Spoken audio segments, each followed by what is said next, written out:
Assalamualaikum warahmatullahi wabarakatuh. Selamat datang di kuliah daring Ulumul Quran. Kali ini kita akan membahas tentang asbabun nuzul. Begitu pentingnya asbabun nuzul dalam memahami ayat Al-Quran ditegaskan oleh Imam Al-Wahidi. Seorang tidak akan mengetahui tafsir atau maksud dari suatu ayat tanpa berpegang pada peristiwa dan konteks turunnya ayat tersebut. Pandangan Al-Wahidi ini memberikan pengertian bahwa asbabun nuzul yang melatar belakangi turunnya ayat adalah salah satu komponen penting yang harus diperhatikan bagi orang yang ingin memahami maksud Al-Quran, dan peringatan bahwa belajar Al-Quran tidak cukup hanya membaca terjemahan atau belajar sendiri dari teks-teks terjemahan.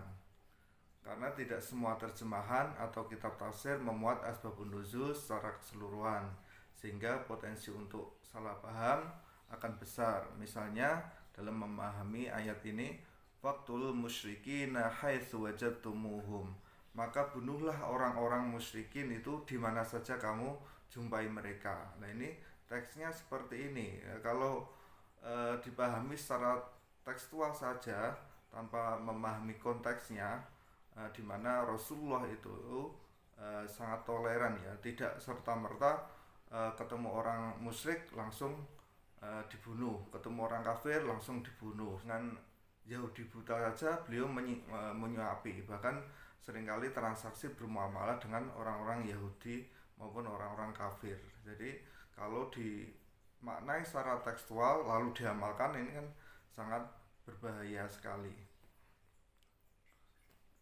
Atau misalnya ayat ini, Muhammadur Rasulullah walladzina ma'hu asyidda'u 'alal kuffar rahama'u bainahum tarahum ruk'an sujada yabtaguna fadlan minallahi wa ridwana simahum fi wujuhihim min atharis sujud. Misalnya dalam memahami ini, ya, Muhammad adalah utusan Allah dan orang-orang yang bersama dengan dia bersikap keras terhadap orang-orang kafir, tetapi berkasih sayang sesama mereka. Kamu melihat mereka rukuk dan sujud mencari karunia Allah dan keridhaannya. Pada wajah mereka tampak tanda-tanda bekas sujud. Nah, ini ada yang memahami secara tekstual, bekas sujud itu berarti dahinya ini hitam. Lalu ini ketika sujud agak ditekan-tekan atau digesek-gesekkan sehingga jidatnya hitam. Dalam memahami Al-Quran kita juga harus memahami asbabun nuzulnya. Juga ini pendapat para sahabat. Kalau pendapat sahabat tidak ditemukan, pendapat para tabi'in. Kalau tabi'in tidak ditemukan, pendapat tabi'in. Terus ulama salaf, ulama kholaf, seperti itu. Tidak bisa memahami sendiri dari terjemahan Al-Quran lalu diamalkan. Kalau Ibnu Abbas memahami asaris sujud ini, bekas sujud ini, wajah yang berseri-seri, kemudian perilakunya itu sesuai dengan Al-Quran dan ini Rasulullah. Perilakunya itu islami, ya. Misalnya seorang tua ini mengatakan, bocah di pondok kayak kok orang nek bekase lah. Kalau ini bekas sujud agak mending, ya, bisa diterapkan di ini jidat yang hitam lah. Kalau bekas mondok, tahu bekas mondok ya paling tidak itu santun dalam berkata, menghormati orang tua, menyayangi yang lebih muda, beramal itu sesuai dengan ilmu dan lain-lain seperti itu. Memahami teks sesuai dengan konteksnya itu akan fleksibel, mudah dalam memahaminya itu akan lebih mudah. Pengertian asbabun nuzul. Asbabun nuzul digunakan untuk memahami ayat-ayat Al-Quran. Ungkapan asbabun nuzul atau asbabun nuzul merupakan bentuk idhofah dari kata asbab dan nuzul. Secara etimologi, asbabun nuzul adalah sebab-sebab yang melatar belakangi terjadinya sesuatu.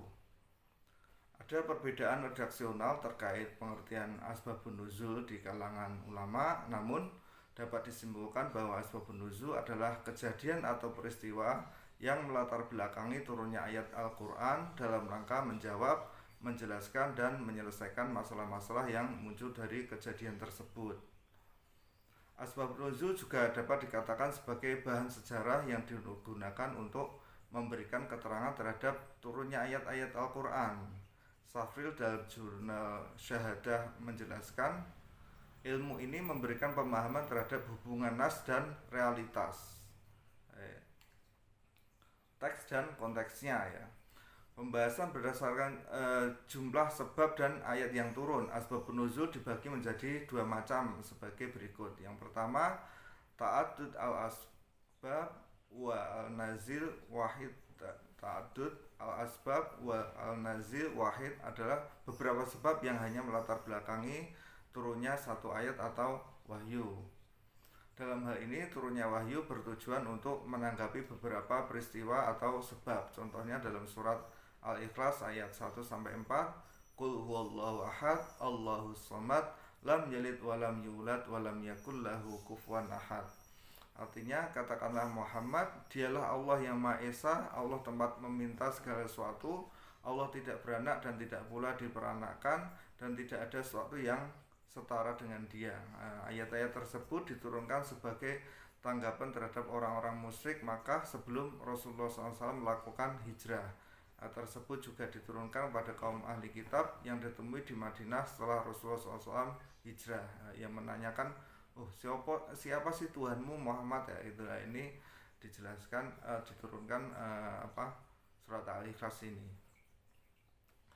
Yang kedua, ta'addud an-nazil wa asbab wahid. Ta'addud an-nazil wa asbab wahid adalah satu sebab yang melatar belakangi beberapa ayat. Contohnya terdapat pada surat Ad-Dukhan ayat 10, 15 dan 16. Allah SWT berfirman, Fartakib yauma ta'tis sama'u bidukhanim mubin. Artinya, maka tunggulah pada hari ketika langit membawa kabut yang tampak jelas. Ad-Dukhan ayat 10. Kemudian, innaka su'ada biqalilan innakum ma'idun. Sungguh kalau kami melenyapkan azab itu sedikit saja, tentu kamu akan kembali ingkar. Surah Ad-Dukhan ayat 15. Kemudian ayat 16, yauma nabtishul batsyatal kubra inna muntakimun. Ingatlah pada hari ketika kami menghantam mereka dengan keras, kami pasti memberi balasan. Surat Ad-Dukhan ayat 16. Asbabun nuzul ketiga ayat tersebut terjadi pada saat kaum Quraisy durhaka kepada Nabi Muhammad SAW. Beliau berdoa agar mereka kaum Quraisy mendapatkan kelaparan sebagaimana pernah terjadi pada zaman Nabi Yusuf alaihissalam. Ada umatnya Nabi Yusuf itu kan pernah kelaparan ya, 7 tahun itu subur, kemudian 7 tahun kemudian kekeringan ya. Ada yang mengartikan 7 tahun, ada yang mengartikan 7 masa. Maka Allah SWT menurunkan penderitaan kepada kaum Quraisy sehingga turunlah ayat Ad-Dukhan ayat 10. Kemudian para kaum Quraisy menghadap Nabi SAW setelah mereka mengalami kekeringan. Jadi hewan ternak pada mati karena tidak bisa minum. Terus ibu-ibu yang menyusui juga tidak keluar susunya karena kelaparan dan tidak minum, tidak makan ya, sehingga tidak keluar susunya. Kemudian para kaum Quraisy menghadap Nabi SAW untuk meminta bantuan. Lalu Rasulullah SAW berdoa kepada Tuhan untuk diturunkan hujan. Allah SWT lalu menurunkan hujan dan turunlah ayat surat Ad-Dukhan ayat 15 ini. Namun setelah mereka mendapatkan nikmat dari Allah SWT, mereka kembali sesat dan durhaka. Maka turunlah ayat ke-16. Dalam riwayat tersebut dijelaskan bahwa siksaan yang dimaksud akan turun saat perang Badar, di mana walaupun jumlah orang-orang kafir Quraisy itu jauh lebih banyak dibanding kaum muslimin, tapi tetap menderita kekalahan dan banyak korban dari orang-orang kafir Quraisy ini. Contoh asbabun nuzul.